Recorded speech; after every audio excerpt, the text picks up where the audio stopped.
ne verjamem, da te izobrazba definira. Jaz verjamem, da te more nekaj noter drajvat, da verjameš, da zmoreš več, hierarhija odpade. Vsak poprime za delo, vsak mora vzeti delo v roke in ga upraviti in pomagati eden drugemu. Ni lučenic in ni vrtičkov.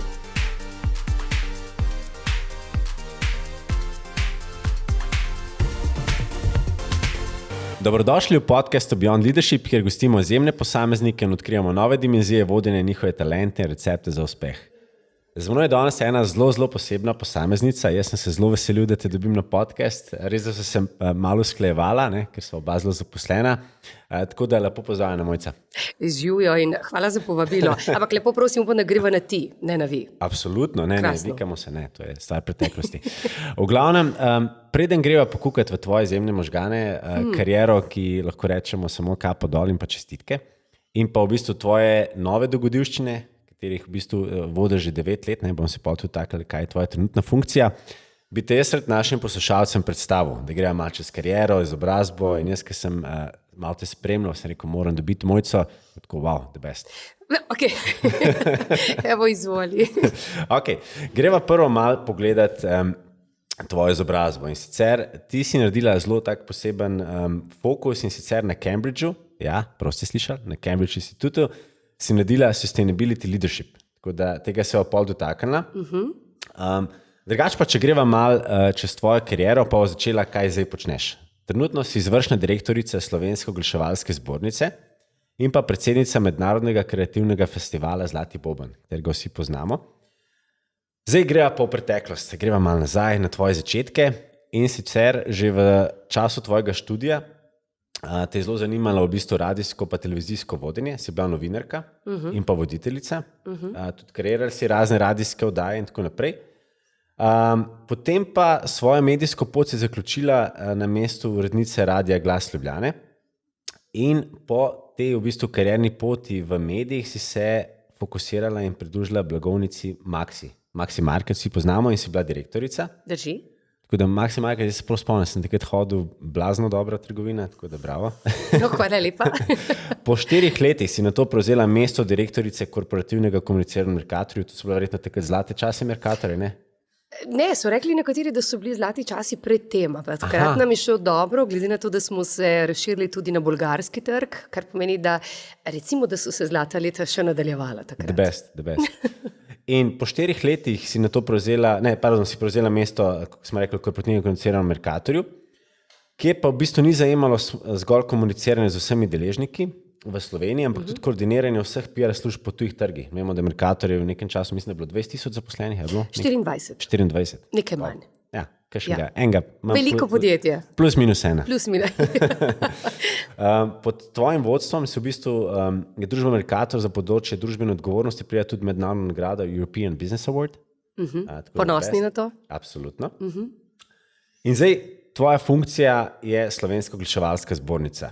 In to je stičišče 3 združenj.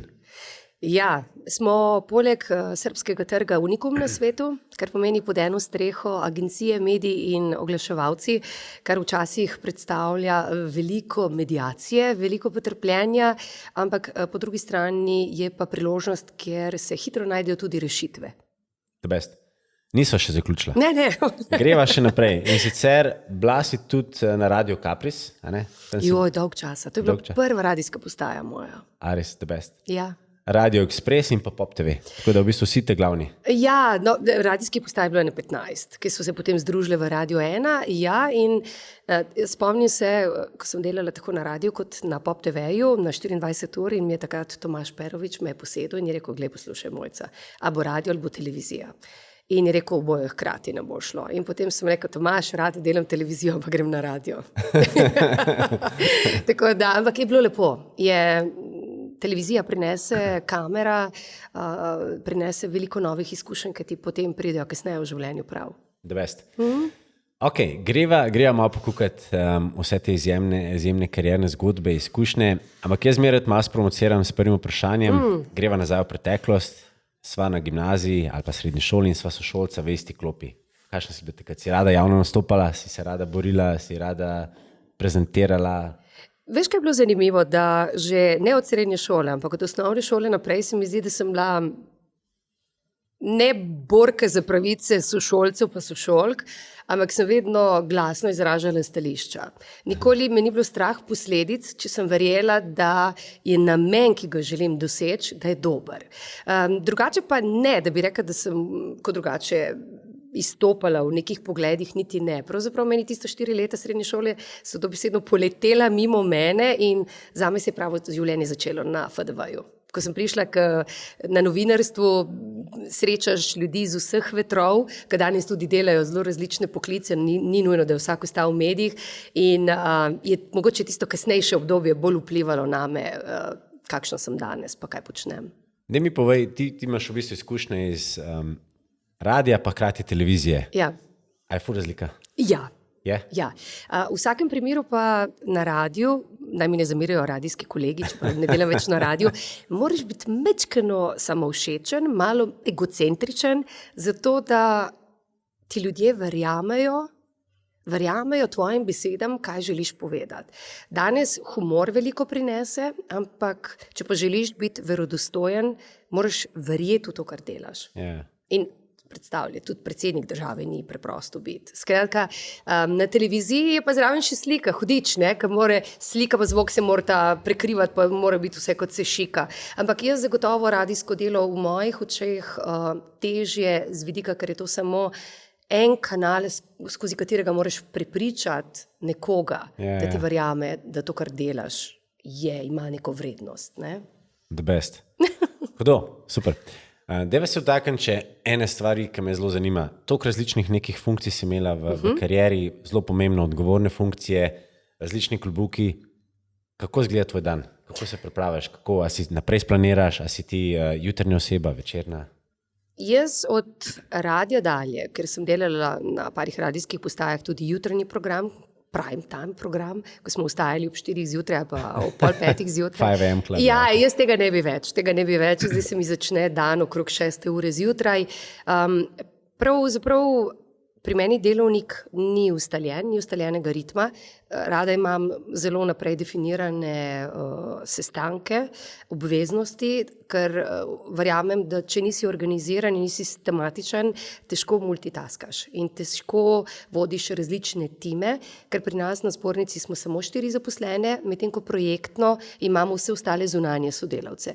In cenim njihov dragoceni čas in verjamem, da če recimo se jaz ne pripravim na sestanek ali pa na, ne vem, kakšnekoli obveznosti že imamo, pomeni, da jaz tratim njihov dragoceni čas.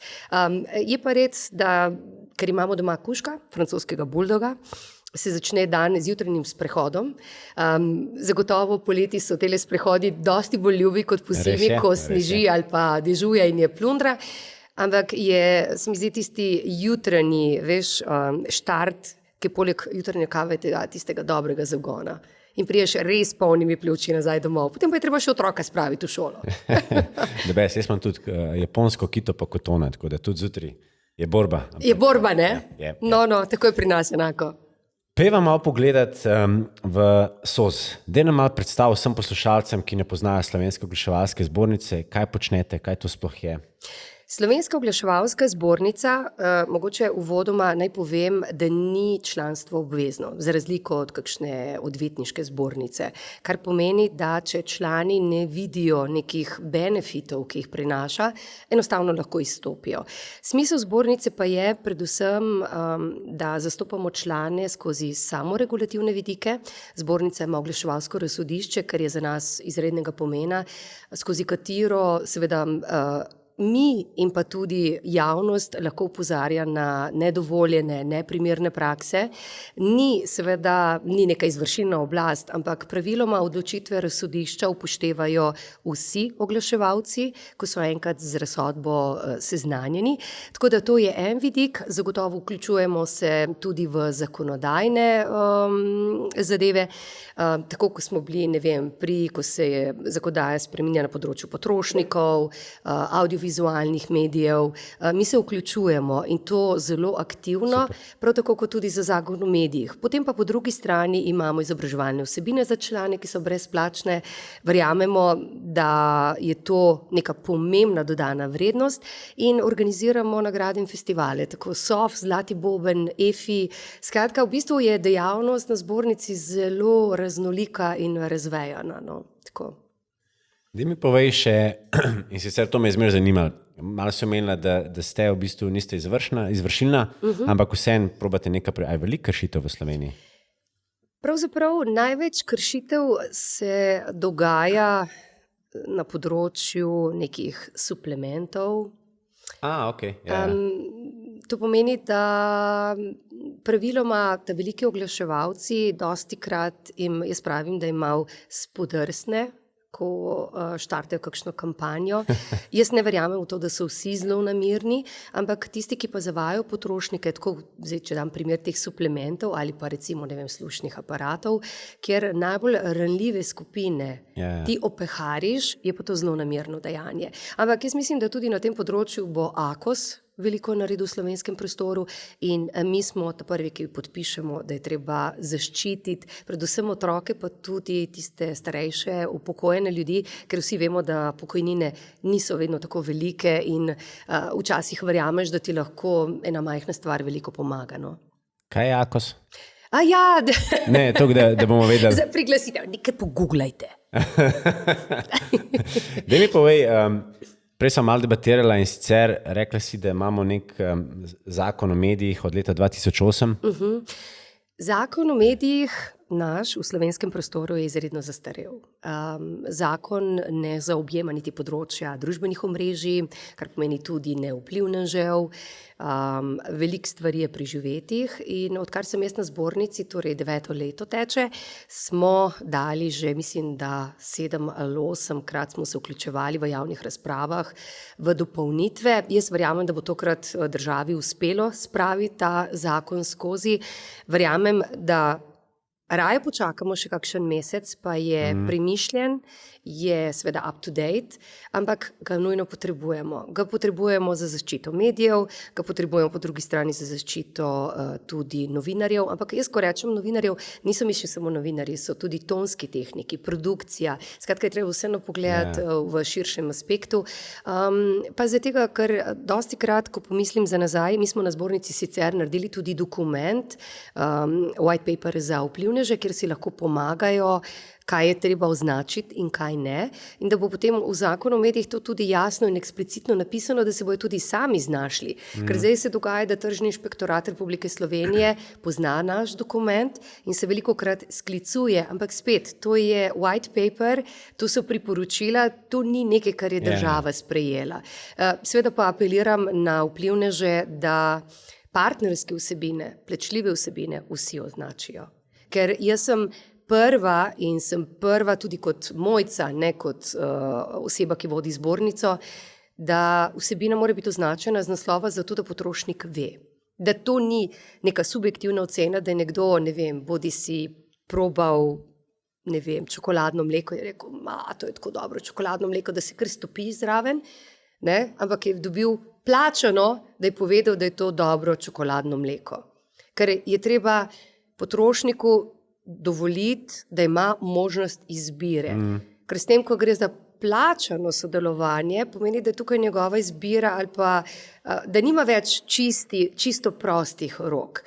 Hkrati pa tudi izraba mlajših mladoletnih otrok v komercialne namene. Jaz sem mnenja, otroke vključujemo v kampanje oglaševalske.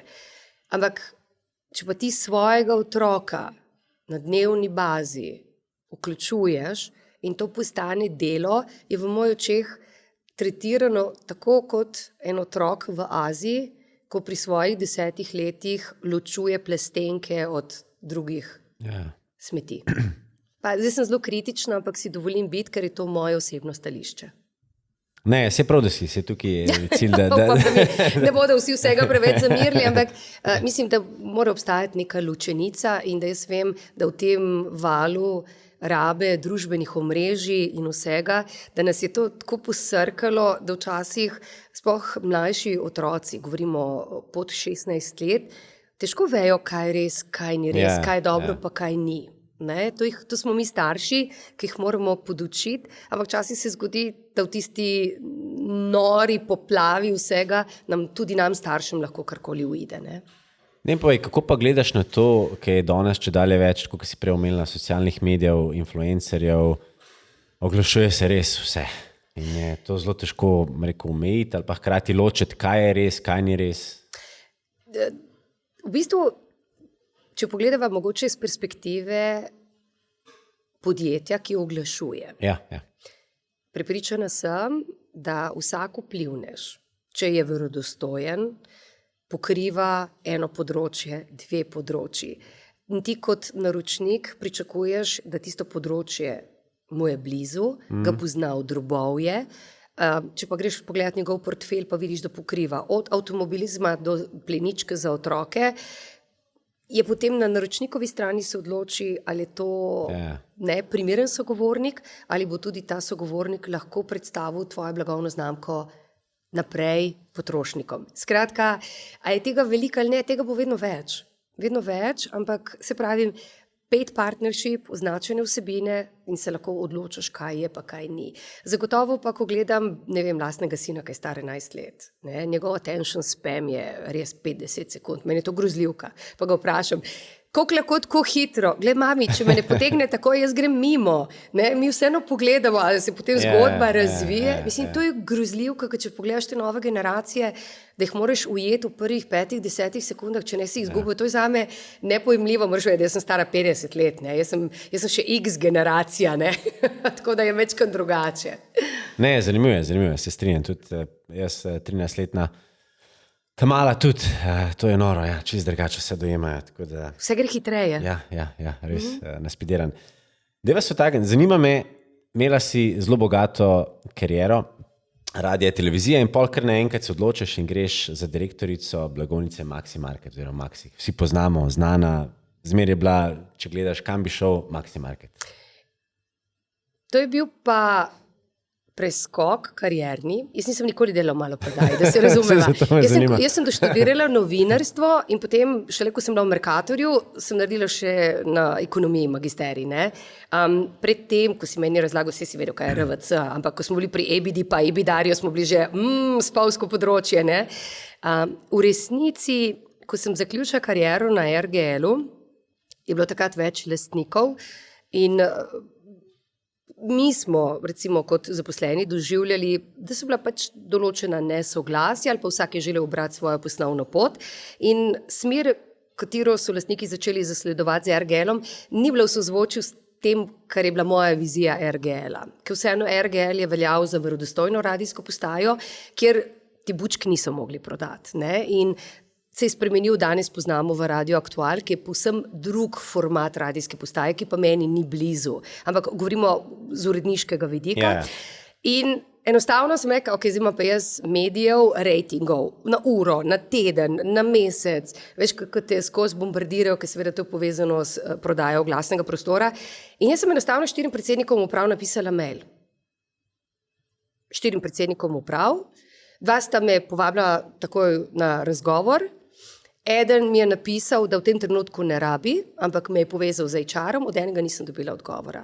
In ko sem prišla na razgovor v Mercator, je bilo zelo zanimivo, sedela sem s 3 izvršnimi direktoricami in sem dobila nalogo, dobesedno, da naredim SWOT analizo Maxija skozi svoje oči in da bo to tisto odločujoče, ali sem sploh kandidatka, da bi lahko tako delovno mesto prevzela. In pa sem dobila službo. The best. Ja, mislim, moraš vedeti, da jaz ne verjamem, da te izobrazba definira. Jaz verjamem, da te more nekaj noter drivati, da verjameš, da zmoreš več. In meni iti ven iz comfort zona mi je vedno fajn. Ja, the best. Meni izzivi predstavljajo motivacijo, nekaterim pa mogoče strah, ampak meni je bilo fajn. Je pa res, da potem, ko greš enkrat iz medijev v trgovino, jaz sem zelo konkretno v Maxiju, ampak to ni zdaj samo food, non-food, tam so bili tudi najemniki, sem dala eno prenovo objekta skozi, ker je to Ravnikarjeva dediščina, kar pomeni, da je bil velik zalogaj in sem zelo poslušala seveda kolege iz nepremičninskega oddelka, na kaj sem mogla biti tudi paziti, ampak hvala Bogu ni bilo na mojih, ampak je bilo to seveda projekt od Mercatorja takrat. Ampak izjemno dobra izkušnja. In pol greš iz direktorice Maxija v bistvu, da prevzameš celotno vodenje PR-ja na nivoju Mercatorja, to je mislim, vse države in tako naprej. Ja, v bistvu, da boš lažje razumel, Maxi ni bil samo prodaja, ampak v Maxiju smo upeljali tudi dogodke za kupce, smo se povezali z različnimi ambasadami, da smo povezali, da bi postal Maxi, je postal takrat neko stičišče različnih kultur, skratka, in to smo vedno znali lepo povezati z notranjostjo, z zunanjostjo, s ponudbo, ker se je širil na, recimo, na foodu, na hrani, se upravičujem, ampak to so tiste deformacije, veš, ko delaš enkrat v trgovini, ko uporabljaš eno izrazoslovje, in en del so bili tudi dogodki in domnevam in predvidevam na ključe, splet na ključe, da mi je takratni predsednik Žiga Debeljak potem ponudil priložnost, da sem se pridružila korporativnim komunikacijam in potem jih tudi prevzela. The best.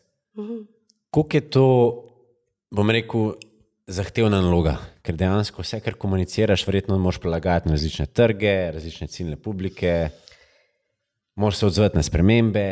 Veš, kaj je najbolj zahtevno? Najbolj zahtevno je povezati različne entitete v celoto in spoznati podjetje v drobovje. Tako, ko sem jaz delala, je bilo skoraj 24,000, ekipe so bile na vsakem trgu, ampak vse korporativne ključne odločitve so potovale iz Slovenije, od mame pravimo na trge, ampak spoznati vse procese. Zame je bilo vse na novo. Predstavljaj si, da priješ, sicer skozi delo v Maxiju sem spoznala, kako posamezni segmenti delujejo, ampak potem moraš spoznati logistiko, moraš spoznati, ne vem, malo prodajo, veleprodajo, invalidsko podjetje.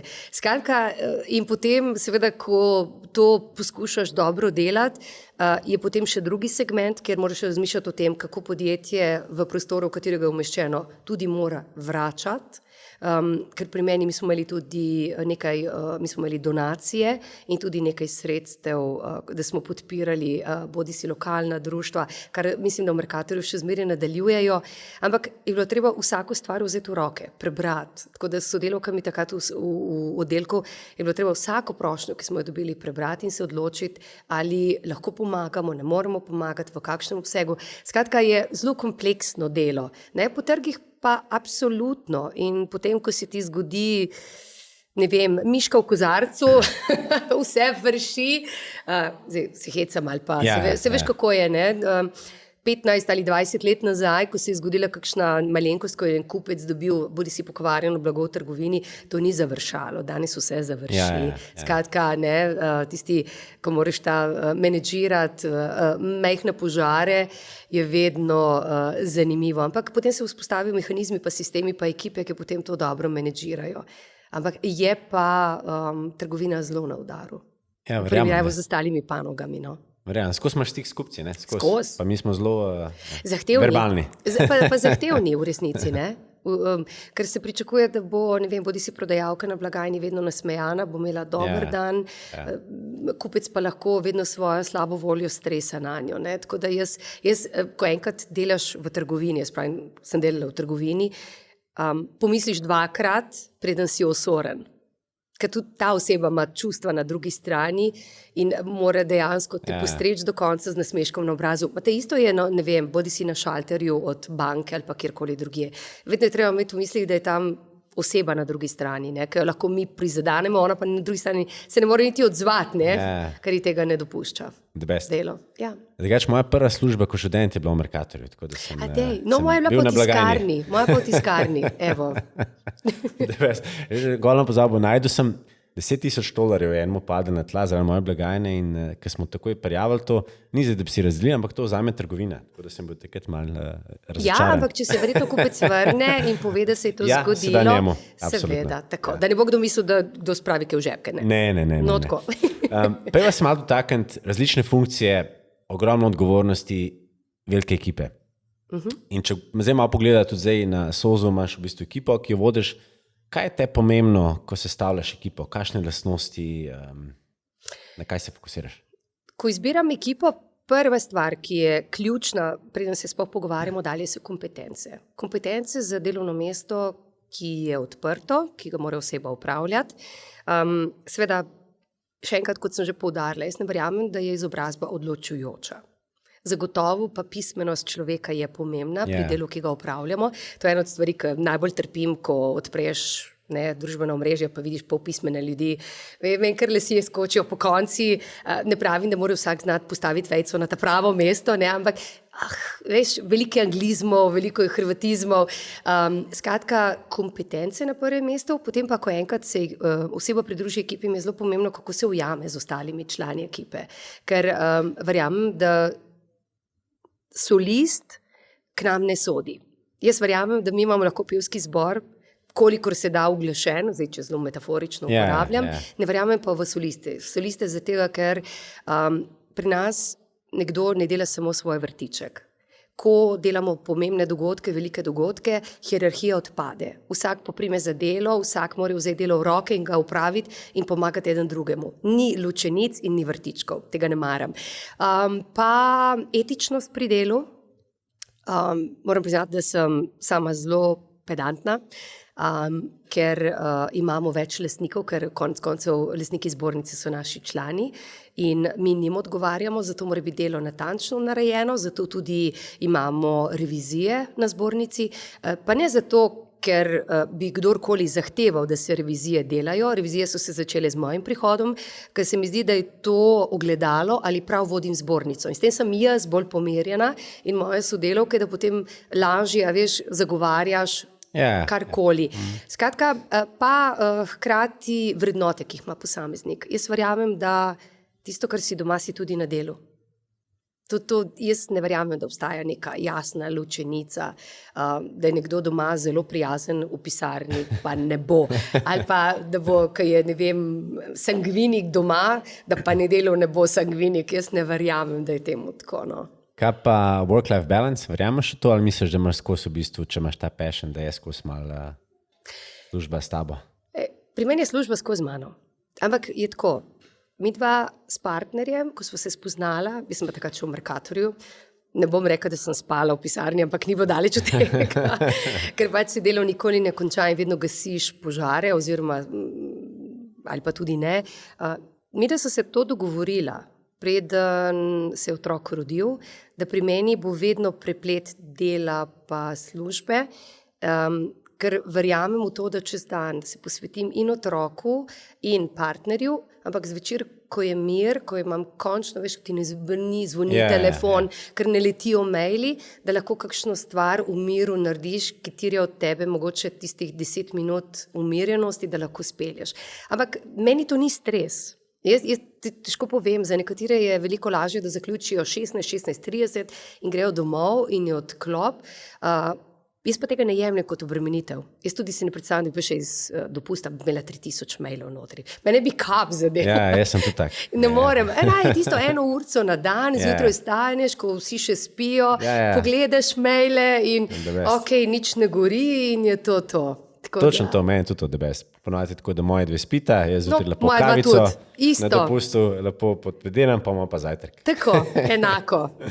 Daj mi povej, dostikrat malo challengeram in sicer vsakmo v življenju nek aha moment, pravijo temu Američani, ki rečeš, ne vem, prije nek tak epifani ali kakorkoli razsvetljenje, ki ti rečeš, to je to, tem uživam, to je moj passion. Ali je bil kakšen tak projekt ali pa kakšen tak dogodek, ki si rekla, to je to? Zlati boben. Ko sem prišla na zbornico, jaz pravzaprav nisem vedela, kam vstopam. Zbornica je bila v majčkeno slabši kondiciji,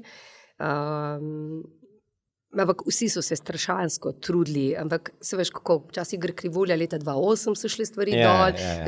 Se mi zdi, da vsakih toliko let se svetovno gospodarstvo majčkeno prešejka, ampak nihče me ni pripravil na vse izzive, ki so me čakali.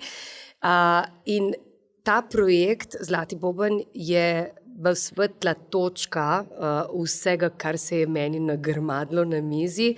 In je bil, veš, kaj delaš veliko s tujino, delaš s tujimi deležniki, s tujimi podjetji, tujimi agencijami in je bilo, to je pa noro dobro delati. In vidiš skozi ta projekt, kakšne presežke kreativne delajo agencije zdaj v 42 državah, ker imam ta dostop in je bilo tako neverjetno smekano. To bi pa lahko delali do konca življenja. Tako da, pa ne pravim, da ostali projekti niso zanimivi, ampak tega delam prav srcem. Daj mi povej, kaj pa če primerjaš, zdaj, ki se rekla, imam dostop do 42 držav, koliko smo Slovenci kreativni? Slovenci smo kreativni. Jaz bi si želela, da bi bili še mečkam bolj drzni, ampak včasih pa naša narava, ko pa nekdo si želi biti mečko drzen, pa različne generacije potem to ostro obsojajo. Ampak tako pač je, ne? Je pa res, ne moreš primerjati velike trge, ker delajo z astronomskimi budžeti. Mislim, to je, produkcija je taka, da se ne da primerjati. Ampak smo kreativni. Jaz vedno pravim, da smo, ampak dajmo biti še mečkam bolj drzni. Evo, to bi si želela. Se pravi, recimo ta, ki je bila zdaj NLB versus OTP, ki so se malo pohecali. V bistvu je to bila... temu bi lahko rekel ne ravno trženje iz zasede, ampak zelo simpatična gesta. Ja, vrhunsko. Zelo simpatična gesta in grejo pohvale NLB-ju, njihovi ekipi in zunanjim sodelavcem je bila zelo simpatična, res luškana gesta. In jaz mislim, da tudi OTP-evci so to lepo pozdravili. S kavico nazaj. No, in take pozdravljamo, take ambush marketing, narekovaji, si jih želimo na tak hudomušen način, ker nima nobenega zlonamernega tona ali pa podtona, ki se pripne k temu zraven. No, to je bilo moje naslednje vprašanje, ambush marketing. Ja, kaj to dejansko je? Trženje iz zasede. Najbolj ga poznamo pri športnih prireditvah. Taki tipični veliki globalni primeri so nekdo kihno, a ne? Ja. Nismo bila midva. Tipičen primer so olimpijske igre, ko gre za globalne projekte, ko nekdo dobesedno skozi šivankino uho se stisne k projektu, za katerega pravzaprav ni nič prispeval. In zagotovo te prakse so v porastu, zato smo se na Slovenski oglaševalski zbornici odločili, da bomo pripravili priporočila tudi za to področje. Se je oblikovala delovna skupina, vodijo Blaž Bolcar-Tomažin, pravnik, ker se mi zdi pomembno, da imamo pravnika v delovni skupini in seveda tudi drugi strokovnjaki. Bomo dokument v začetku leta že pripravili, pa tudi vse kolege, ki ga z nami pripravljajo, in bo nekako definiral ta siva področja, zato da se bo tudi oglaševalsko sodišče odločalo v mejnih primerih in da bojo tudi oglaševalci jasno vedeli, kje so meje. Mislim, dejstvo je, da poznajo meje, ampak včasih, se veš, ko se radi sprehajamo po robu, ampak ni pa fajn, da gremo čez. Ni prav. In z tega naslova se pripravlja tudi ta dokument, ki bo po moje tudi ključen. Ampak zagotovo tukaj včasih samo zbornica ne zadostuje. Jaz mislim, da bi mogla tudi vseeno država mečkam pogledati, kaj se dogaja na trgu. Velikokrat imam občutek, da se vlada ukvarja sama sabo, ampak ne govorim samo za to vlado, govorim za vse vlade. In vseeno ene stvari bi se mečkam mogle pospraviti, ampak verjamem, da se bodo. Zato smo mi tukaj, da pritiskamo, da bomo s skupnimi očmi pa le pripeljali do cilja kakšno barko. Jaz ne dvomim. Mislim, da s tem zagonom, znanjem in tako naprej, absolutno ja. Daj mi povej, in sicer dostikrat vidimo predvsej oglasov, se mi zdi, da zdaj, če gledaš kakšno televizijo ali pa radio ali pa kakšen podcast, če dalje več nekaj oglasov, koliko je tukaj pritisk strani, ne vem, teh večjih, bom rekel, radio, televizij, da morajo čim več oglasov, da je v bistvu kontent absolutno je še zmer pomemben, ampak dejansko, ne vem, jaz, ko gledam kakšen kanal, je dejansko zdaj že toliko dolgi oglasi, da si rečem, ok, vmes grem lahko še kakšno srajco zlikati ali pa kaj, pa nam ne zamudo. Pogledava iz druge perspektive. Ja, drži, oglasov je več, ampak pomembna bo kvaliteta oglasov. Okay. Te more pritegniti, če ne boš zamenjal kanal. In je v bistvu tudi za medije, če je to televizija, ali pa če vzameš časopis v roke, revijo, te more pritegniti, da ga boš pogledal. Tako da jaz verjamem to, da bo kvaliteta nujno potrebna, hkrati pa po drugi strani vseeno se je treba zavedati, da vsi življenjski stroški so se povišali. Ja. Kar pomeni, da tudi eno uredništvo, bodi si je to gre za tiskane medije, za radijske ali pa televizijske ali pa digitalne, to se je vse podražilo. To od korone naprej, to so vsi stroški skočili v nebo in to pomeni, da ti moraš še več oglasnega prostora prodati, v narekovajih, zato da boš pokril to razliko v ceni oziroma te stroške, ki so nastali. Ker si želiš kot medij biti verodostojen po drugi strani, ampak zato potrebuješ sredstva, da boš lahko plačal dobre novinarje, dobre snemalce, dobre tonce. Skratka, si želiš, ali pa dobre fotografe. Danes v bistvu če pogledaš sploh v časnikih, da fotograf ujame kakšno dobro fotografijo. Jaz rada pogledam. Jaz sem še po moje tista stara šola, ko rada vzamem časnik v roke, revijo v roke, knjigo v roke. Jaz Kindle ne greva skupaj. Ne, tako da, jaz sem za takole. Da potipaš, jaz sem za umazane prste, sticky finger, veš, verjamem, ampak spet sem tista generacija, ki je študirala novinarstvo, ker sem delala v tem fohu in vem včasih, kako težko je tudi kolegom sedme sile. In upam, da bomo še naprej demokratični in jaz upam, da ne bomo šli po poti kakšne Madžarske, no, zelo iskreno, ker potem v resnici ne boš vedel, kaj je res, pa kaj ni res. No, ko so že pri tem, kaj je res, kaj ni res. Ne, bom zelo prijazen. Okay. In sicer zanima me, kakšen je tvoj nasvet glede medijev. Danes v bistvu, če primerjaš dva medija, imate lahko povsem drugačno plat neke zgodbe. Ne? In kako ti recimo gledaš na to ponovadi, ko gledaš v poročilih ali pa prebereš v kakšnem časniku ali pa ne vem, po kakšni spletni strani gledaš, je dostikrat predstavljena kakšna zgodba z zelo različnih kotkov, ki so si dejansko lahko celo malo nasprotujoče. Tako da, kaj je tvoj nasvet danes, če hoče nek posameznik dobiti neko objektivno sliko ali pa nek pogled ali pa kakorkoli? Verodostojni mediji se razlikujejo od rumenih. To je prvi statement. Pika. Okay. Tako da zagotovo boš ti lažje presodil kot nekdo, ki je star 15 let. Je pa res, da prav zaradi tega moramo imeti uradne, nacionalne medije, moramo imeti televizijo Slovenija, Radio Slovenija, STA, mi moramo imeti neodvisne medije in tega ne smemo nikoli dovoliti, da se to prevzame ali pa da ima lahko kdo vpliv. Tako da jaz pravim, novinarji so glas demokracije in tega ne smemo nikoli kršiti. In upam, da ne bo nihče nikoli hijackal tega. No, tako, evo. Čeprav so bliže poskusi. Sem dodala. Okay. Jaz sem malo dotaknjen še na drugo stran. Prej sem te malo sprašoval o ekipi, kaj ti je pomembno, pa če greva zdaj na tvojo kariero. Skozi različne funkcije, zgodbe, si imela večje ekipe, večje odgovornosti. Ko bi pa rekla, da se je tvoj stil vodenja spreminjal tekom tvoje kariere? Predvsem naučila sem se šteti do 10. Prva žoga nikoli več. Da takoj na mail odgovoriš, ne. Vedno imam v mislih, preden odgovorim, bodi si ali je to z nekom pogovoru ali pa pisni komunikaciji, kaj želim, da dosežejo besede, ki jih napišem ali izrečem. Kako se bo ta oseba počutila? Sploh govorimo, ko so kakšne take zelo občutljive situacije, ko moraš z nekom skomunicirati, bodi si kakšno slabo novico ali pa ta oseba ga spet nekaj pobiksala. Nekako vedno probam imeti v vidu, kaj se bo zgodilo to osebo in ali bom s tem, kar bom povedala ali napisala, dosegla pravi cilj.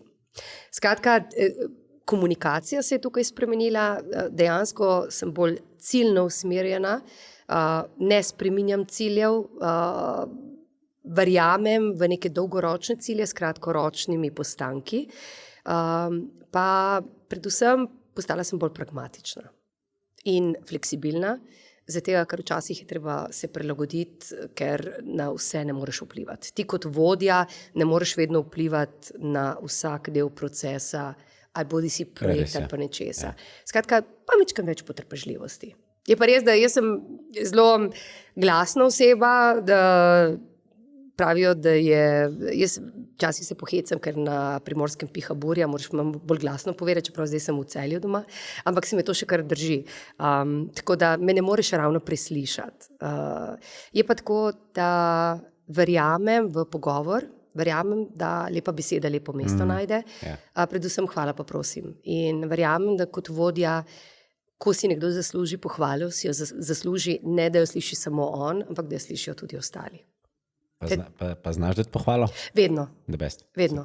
Vedno cenim in spoštujem vse, s katerimi delam, in ne podcenjujem dejstva, da ko pride tudi kakšen študent k nam, sem se že od marsikoga naučila kakšno novo stvar. Tako da jaz pravim, to je learning by doing, ampak neodvisno od starostne strukture. Ne?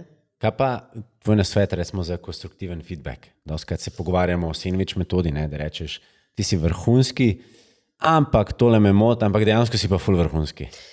Naučila sem se, da ne sprejmem feedbacka od nekoga, ki reče samo, to je bilo super ali to je bilo za nič. V take stvari ne verjamem. Jaz verjamem v to, da nekdo pove, ne vem, to je bilo super, ampak menim, da bi mogla spremeniti proces dela, to nadgraditi, ampak v dobro namernost feedbacka. Ja. Ker če ti nekdo dobro namerno, to pomeni, da res želi s tabo skomunicirati, da se boš ti izboljšal, pa hkrati to pomeni tudi kvalitativni preskok na tvoji osebni rasti. In to pomeni, da lahko postaneš bolj samozavesten, kot ti nekdo tudi nekaj slabega pove. Kar pomeni, ok, je prostor za izboljšavo, grem lahko po drugi poti, ampak ne jemljem tega kot nekaj slabega. Največji moj kritik je moj sin. Ne? Zagotovo se ti je kdaj zgodilo, da si šel s hčerko na sprehod, pa ti je rekla, da je ati očka, kako ti reče? Kako te kliče? Čisto odvisno. Čisto odvisno, a bi pustil danes telefon doma. Ja, ali pa, ne vem, zadnjič si mi rekla, da moram narediti zadevo tako, danes pa pričakuješ, da bom naredil drugače, zdaj se pa odloči. Ne? In to je tisti feedback, ko včasih že pri lastnem otroku vidiš, ne, da ti daje en feedback, ne, in je tisti še najbolj iskren pa brez filtra. Medtem ko v podjetju je pa dobro, ker to pomeni, da se boš ti kot vodja izboljšal, da boš svoje kompetence izboljšal. Ne? Zagotovo pa delamo vsi napake, vključno z mano, ampak jaz se za napake opravičim. Ja. Za ta mindset verjetno si mogla tudi malo tujino. Prej smo imeli Cambridge, pa to, koliko se ti zdi, da danes pri nekem novodobnem vodji, če temu rečeva direktorju, izvršni direktorci, kakorkoli, je pomemben ta spekter, da imaš nek priliv znanja, da greš malo v tujino, da malo vidiš te tuje prakse? Jaz imam to srečo, da kot zbornica smo vključeni v Svetovno združenje oglaševalcev, po Evropsko združenje oglaševalskih agencij, kar pomeni, da grem jaz večkrat na leto, imamo mi mitinge, na katerih se delijo dobre prakse, se delijo izkušnje in potem vidiš, kaj dobrega delajo. Ali pa si rečeš, kako nisem mogla iz tega pogruntati, ne? In znanje, ki ga pridobim od kolegov, ne, iz različnih trgov, je to neprecenljivo. Počasih dobiš kakšno inspiracijo. Ne vem, veš, ko pomisliš na Brazilija, imajo Rio de Janeiro in imajo super festivali in vse ostalo, ampak koliko oni delajo na vključenosti spolov, koliko delajo da se probajo veliko narediti na področju diskriminacije. Brazilija, ne, ki bi prej pričakoval mogoče, ne vem, ok, Anglija, Švedska, Norveška, pa potem slišiš take primere dobrih praks. Skratka, navdihujoče, noro. In mi je lušten in grem z največjim veseljem na taka srečanja. Super. Zdaj, ki si omenila Svetovno združenje oglaševalcev, se pravi World Federation of Advertisers, si prejela tudi nagrado. In ni tako zanemarljiva, ne? President's Award za kontinuiran razvoj stroke v centralni Evropi. Ja. To je bila nagrada, ki smo jo dobili za razvoj in doprinos Zlatega bobna, ki ga je prinesel za srednjo in vzhodno Evropo. Ampak tukaj gre povedati, da Jure Apih z ekipo je štartal Zlati boben, jaz pravim, da je njegov oče. Jaz sem pa tista tetka, ki ga je nekje posvojila po poti. Če se malo pohecam, seveda so pred mano drugi vodili tudi Zlati boben, ampak smo naredili preskok v smislu prepoznavnosti festivala, inkluzivnosti in hkrati, da je festival bil priznan in da je danes na 2 globalnih lestvicah, ki ga z tega vidika potem cenijo vsi prijavitelji mreže, neodvisne agencije in to je bilo veliko priznanja, ki smo ga dobili in si štejemo, ne samo jaz, cela moja ekipa v izredno veliko čast, ker smo ga dobili kot Slovenija in kot zbornica za doprinos razvoju stroke. Čestitam. Hvala lepa. Zmeraj tudi malo sprovociram, pa greva tako. Ne bom rekel, če bi šla v preteklost, da bi kaj popravila, ampak če bi šla v preteklost, jaz se vrneva v srednjo šolo, ker si bila, tudi malo sem bral, da si bila malo knjižni mal, ne? Ja, sem bila, ja. Mečken. A bi si dala kakšen nasvet, ker veš, zdaj dejansko veš, kjer karierno pot si pretekla, a bi si prešepala, pa bi rekla, Mojca, kaj bi si povedala? Pa, veš kaj, v srednji šoli, jaz sem načeloma zelo ekstrovertiran tip človeka, ampak srednja šola je bila zame kot nek vakuum, veš, eno obdobje, ko se iščeš. Veš, eni se iščejo, ne vem, konec osnovne šole sem se iskala v srednji šoli, ampak zagotovo, ne samo v srednji šoli, tudi na začetku kariere, bi si večkrat upala povedati na glas svoje mnenje. Ne samo preprosto prikimati, ker imaš tisti strah, da mogoče nimaš prav, pa raje ne dobesedno izustiš kakšne traparije, ampak res traparije, bi si upala več povedati na glas svoje mnenje, pa ga podeliti, pa tudi, če bilo napačno.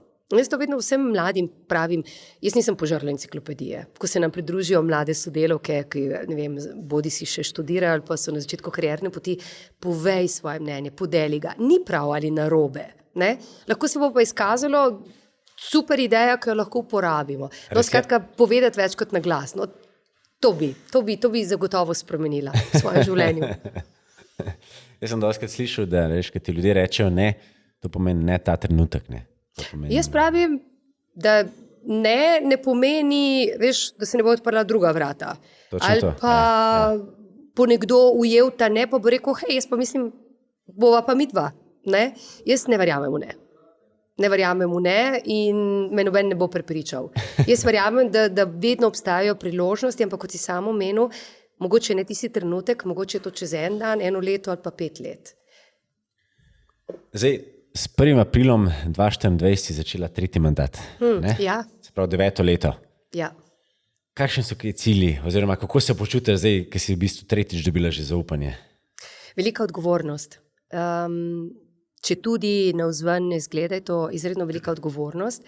Predstavljaj si, da vodim nepridobitno podjetje, kjer ni državnih sredstev, veš, moram kot oseba, ki vodi zbornico, zagotavljati sredstva, da lahko zbornica deluje, da zaposleni imamo plače, da plačamo zunanje podizvajalce in z tega naslova je velika odgovornost. Ker event industrija, ker če pogledamo, del našega portfelja je vezan vseeno na organizacijo dogodkov, to pomeni, da moraš biti vedno zanimiv, atraktiven, pripeljati izjemno dobre govorce, navdušiti obiskovalce. Skratka, je to, za zaprtimi vrati je to včasih kar majčkeno stresno, ampak imam to srečo, da imam res super ekipe, da imam upravni odbor, nadzorni odbor, ki podpirajo odločitve, ki verjamejo v ta strateški razvoj, ki smo si ga zastavili, tako da jaz sem z tega naslova pomirjena in kadarkoli se znajdem v razpotju, ko moraš kakšne strateške odločitve sprejemati, so vedno moj prvi sogovornik, poleg ekipe, s katerimi predebatiram, kaj bi bilo smotrno. Ker moram poudariti, če mi dovoliš, da vsi na teh funkcijah delajo brez plačila. Kar pomeni, da je njihov angažma na osebnem nivoju in je zagotovo prvi driver, je, da pomagajo stroki. Tako da to jaz moram povedati, ker se mi zdi tudi prav, ker sem jim hvaležna. No, tako. Kaj sem vam to vprašati? Prej sem omenila 3 različne festivale, SOF, Zlati Boben pa EFI. Daj nam predstav, kaj so njihove funkcije, za poslušalce, tudi jaz nisem najbolj vse 3 poznam, ne vem pa, kaj so v bistvu fokusi od vseh 3. Tako, če bova začela ne z najmanjšima, pa bom rekli obsežno najmanjšim EFI-jem, je po moji oceni najbolj zaželena marketinška nagrada. Tukaj so podatki v ospredju, ko se dodeljuje nagrade, kar pomeni, da nekdo mora, če je imel uspešno kampanjo, mora to podkrepiti številkami. In to pomeni, da je ta nagrada zelo prigarana nagrada z vidika učinkovitosti. In je veliko dela, ko prijavitelji prijavljajo za tako nagrado, morajo veliko dela in časa vložiti, da lahko dobijo tako nagrado, tako da pokloni vsem, ki dobijo to nagrado. Potem pa, če greva naprej, sta si pa SOF, pa Zlati boben z vidika organizacije zelo sorodna, ker nagrajujeta kreativni doprinos, ampak imamo pa tudi medijski del, pa poslovni del, ampak zagotovo festivala, kjer sta pa velik zalogaj z vidika, ker je tudi večje število udeležencev, na SOF pride 1300 ljudi, na Bobnu smo jih imeli 1000, na Bobnu smo imeli delegate iz 31 držav, nagrajence smo imeli, mislim, da tudi iz 30 držav letos, kar pomeni, da moraš biti za oba festivala vsebinsko relevanten, ponuditi vsebine, ki so zanimive, ki so aktualne, ali pa vsebine, ki te navdihnejo. Da ko prideš, si rečeš, ok, zdaj grem pa jaz iz festivala domov in sem izvedel toliko novih stvari, ali pa te spodbudi k kakšnemu kreativnemu razmišljanju. Skratka, dva festivala, ampak sta pa tudi oba taka, da prideš, da srečaš kolege iz industrije, ker jih nisi videl dolgo časa, se tudi sprostiš v končni fazi. Je to tudi mesto druženja pa mreženja. Koliko pa ti vidiš zdaj, to moramo vprašati, glede na to, da smo v modernem svetu novih tehnologij, AI in tako naprej, koliko pa vidiš poseg teh novih tehnologij v bistvu oglaševanje, v marketing, v ta segment? Brez tega ne bo šlo. Brez tega ne bo šlo in če umetna inteligenca lahko olajša določene procese, se strinjam, da se jih uporabi. Ampak ne pa zlorabi umetno inteligenco. To je, ne? Je pa tako, da umetna inteligenca z vidika kreativnosti veliko doprinese, ampak jaz še zmeraj verjamem, da ljudje smo nenadomestljivi. In ostanem pri tem. Ne, se strinjam s tabo, še zmeraj imamo ta nek kreativnost, ki jo verjetno umetna inteligenca ne bo mogla imeti, ali pa saj do neke mere. Do neke mere, se strinjam s tabo, ja. Deva se malo dotakniti še tvojega osebnega življenja. Sicer, kaj počneš, da v bistvu ta stres management, da handlaš, ker imaš zelo pomembno funkcijo, več različnih klobukov, kaj ti sprošča? Razen te sprehodi zjutraj. Ne, niso samo zjutraj. Z jutranjim sprehodom se začne dan in se začne krasno. Ker veš, da, hvala Bogu, ti pes nikoli ne ugovarja in ko pride in ko te poliže celega, si misli, ker stopiš zraven. Drugače ne, športne aktivnosti, fitness redno, ampak se hecam, zdaj sem kardio zamenjala z utežmi, ker starostno pogojeno, ne, včasih si lahko 1 uro bil na tekaču, pa se je vse zgodilo, zdaj temu ni več tako. Pomembna je prehrana. Če sem pri 20-ih lahko pojedla vse, kaj je prišlo pod roko, temu ni več tako in dvomim, da kdo po določenem letu lahko, ampak ni samo zaradi telesne teže, ampak prav zaradi samega počutja. Spanec je pomemben, absolutno, se držim tega, če se le da 7 ur spanca, več niti ni potrebe, ampak če pa večkrat je manj kot 7 ur, se mi zdi, da ta deficit na mojo osredotočenost vpliva, pa popoldanski družina. Druženje, vedno je čas za družino. No, to pa prije popoldanski sprehod, oziroma tisti pozno popoldanski, ko veliko krat srečamo prijatelje, pa se smejo, kako smo mi kot četica 4 v vrsti, ko se sprehajamo. Probamo, ko ta mali konča s treningom, pa kakorkoli, da gremo vsi 3 in pa zraven na popoldanski sprehod. Je zelo pomembno in verjamem, da ko je družina res tista celica zaprta, ki diha kot eno, veliko lažje funkcioniraš tudi potem v poslovnem svetu, ko imaš doma tisti zen in podporo, se mi zdi, no. Ampak in zato včasih razumete, da parkrat na leto me ni, pa kompenziram v drugih obdobjih. No, parkrat do več kot parkrat. No, ampak, ampak je res, ampak mi tega ne zamerite, ker probam, ko delam, hvala Bogu, od doma, uskladiti drugače dnevni, bom rekel, skoraj program obveznosti otroka pa vsega ostalega. Daj mi povej, kaj pa, ko prižgeš televizijo, zdaj verjetno nekla zelo redko, ampak ko prižgeš... Ne, jo prižgem zvečer. Jaz sem tudi, ko ponovadi, ko sprašujem, ljudi rečejo, jaz pa ne gledam. Jaz zvečer moram nujno pogledati nekaj butazga ali pa nekaj smešnega. da se malo sprostim. Kaj gledaš? Kaj je kakšna serija? Ne bom povedala, na katerem kanalu. Ne. Serija, ki smo gledali vsi najprej Vikinge, no potem sem seveda padla v Peaky Blinderse, to je bilo noro. Meni je bilo tako dober. Vrhunska, potem pa še Gentlemana od Guya Ritchija, zdaj čakam, da bo nadaljevanje. Ta angleški humor, trenutki eksplozivnosti, ekscentrični momenti, mislim, vrhunsko. Skratka, jaz sem bolj človek serij, imam pa rada francoski pa španski humor, pa skandinavske trilerje. To, evo to. Tako da mene zvečer butaste serije me čisto ne kupijo, bi pa z veseljem, da se sprostiti zvečer gledala en dober thriller. The best. Tudi kakšen John Wick me še danes, čeprav postrelja ne vem koliko ljudi v enem delu, ampak mene ne obremenjuje, no, tako je čisto lušten. Vrhunsko. A veš, da se vidi, da si izvršna direktorica Sozaj, ker že način, kako se opisala, ekscentrično, tako sem rekel, če še kdo ni začel tega gledati, bo verjetno gledal. Ampak je res dober. Ne, je vrhunsko. Najljubša hrana? Mediteranska. V vseh oblikah. Jaz bi lahko testenine, ali so to njoki, ravioli, lazanja, paštašuta, skratka, you name it, kadarkoli. Ampak primarno brez mesa. Tudi lazanja raje z lososom ali pa špinačo, ampak testenine v vseh oblikah. In to je noro. Pa zelenjavo imam rada. Nisem pa sladkosneda za čuda. Nisi?